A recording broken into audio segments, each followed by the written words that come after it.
Okay, so the first part of this build deals with the chassis, so let's get started. Okay, so the first thing that we have to do is get the transmission assembly right here, and this is at the center of the vehicle. So right now, what I'm going to do is I'm just going to lay out all the parts of the chassis, and then we'll just do a warp speed of me building it. You guys ready? Let's go. Okay, so what you're looking at here is the SCX10 chassis all laid out with all the screws and everything. And yeah, so let's get started because I'm pretty excited. We're almost done with this. Let's go.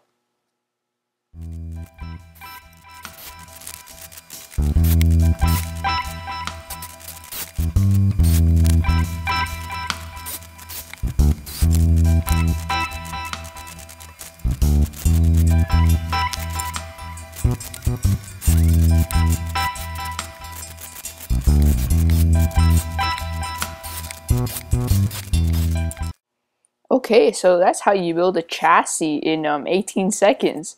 And so now that we're done with that, let's just move on. Okay, so now that we have the chassis together, now what we're going to do is connect the axles to the chassis.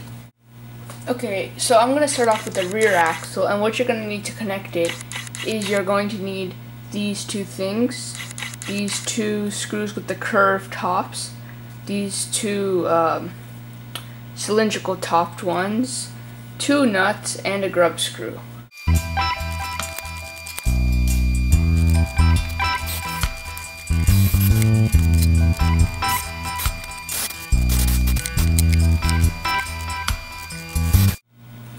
Okay, well, my screwdriver just broke on me, so it looks like I'm going to be hand tightening the rest of this.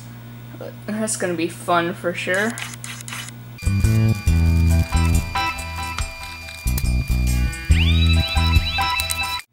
Okay, so there we have the upper two links in place. Now it's just time to move on to the lower two. So it turns out my drill didn't actually break, it just got switched halfway between drill and drive. So it should be a lot easier now.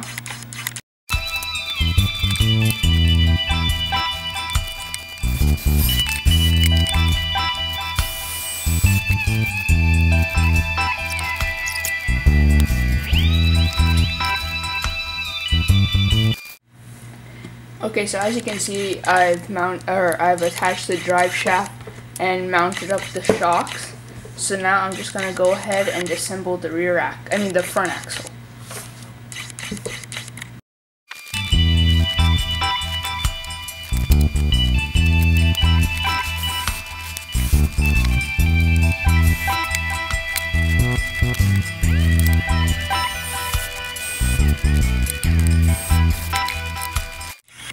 Okay, so I don't know if you guys can tell, but I've attached the two links from this top three link, and now I'm just gonna do the bottom two. Before I attach these links, I'm gonna go ahead and attach the drive shaft first.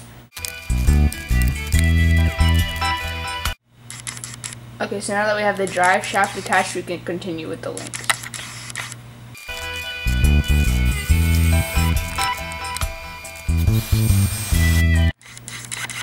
Okay, so now all the links are in place. All that's left to do is to attach the front shocks, which are over here. Sorry, I'm showing you the rear axle.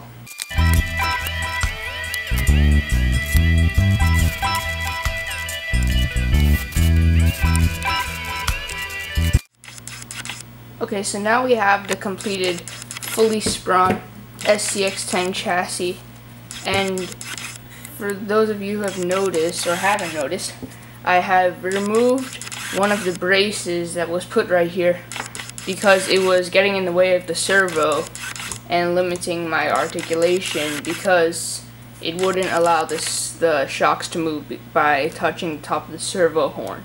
So I just got that out of the way and reattached the bumper mount, and now everything is fine and I shouldn't experience too many problems because of that.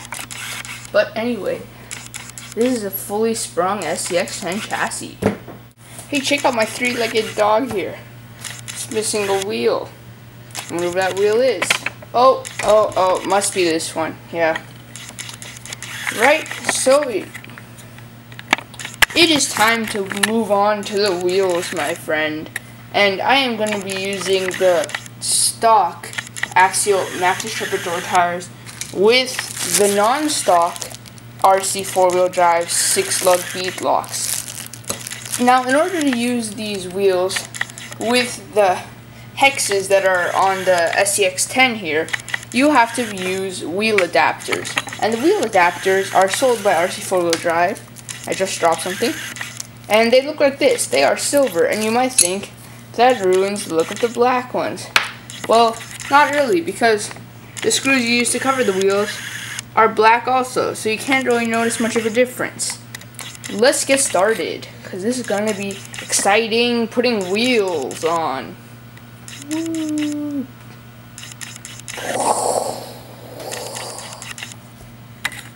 Step 1, open the package. Just kidding, it's already open. Step 2, take out the black one.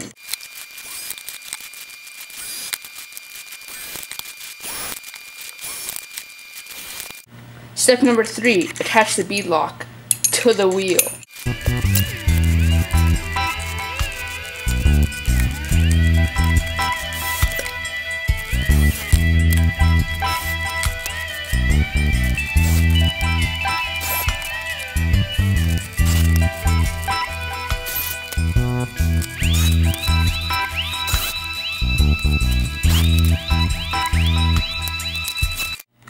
Okay, so now that we have the main tire completed here, all that's left to do is to put it on the truck.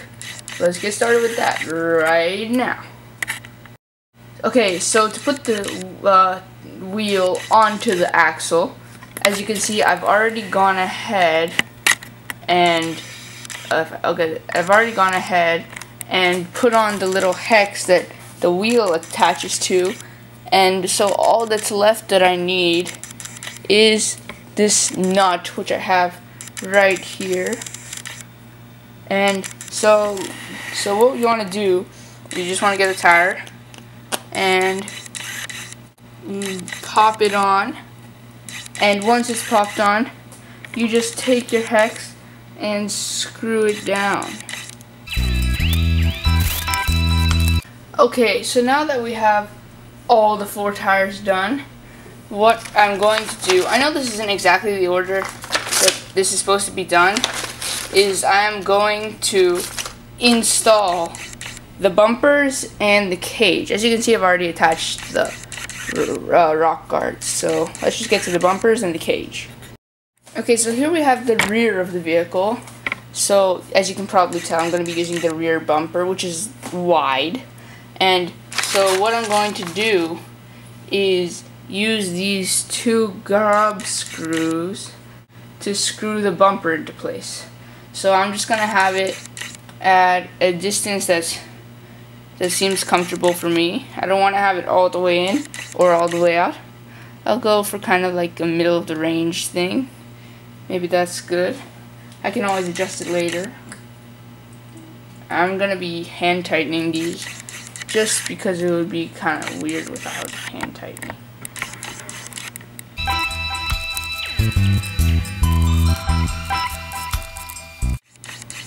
Okay, so now I'm going to move on to the front bumper, and the front bumper is the narrower one, like the Jeep one with the poison style, and it's basically the same thing. You just get the grub screws and screw them into place.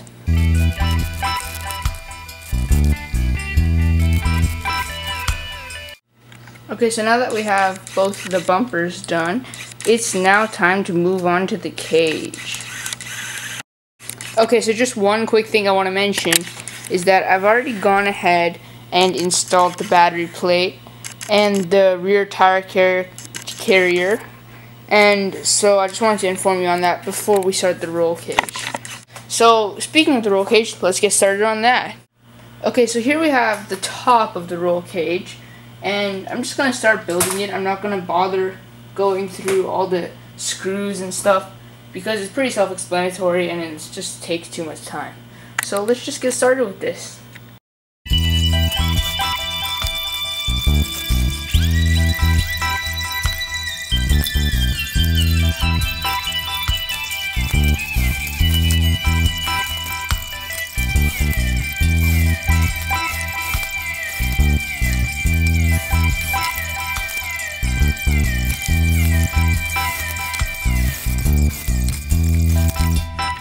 Okay, so here we have the roof rack fully done and assembled.